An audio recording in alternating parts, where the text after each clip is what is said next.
ज्यांचं नाव घेतल्यावर व्यवहाराने छाती फुलून आला आणि मरणाच्या दारात उभ्या असल्याना 12 हत्तीचे बळ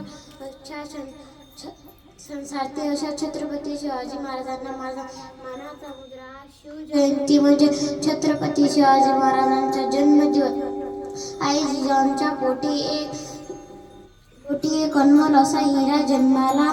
शिवरायांनी लहानपणापासून अन्यायाविरुद्ध लढण्याची शिकवण दिली. अन्याय करायचा नाही, कुणावर अन्याय करायचा नाही अशी शिकवण जिजाऊंनी शिवरायांना दिली. आपले सवंगडी मावळे सोबत घेऊन स्वराज्याची फौज उभी केली. स्वराज्य स्थापन यासाठी तानाजी, बाजीप्रभू, मुरारबाजी यांसारखे शूर सवंगडी मिळाले. त्यांच्या मदतीने अनेक गड किल्ले जिंकून स्वराज्य स्थापन केले. प्रतापगडावरील पराक्रमी आग्राहून सुटका, शाहिस्ते खानाची पावनखिंड लढाई असे अनेक कठीण प्रसंगांना समोर जाऊन विजय पताका रोवली. अशा महान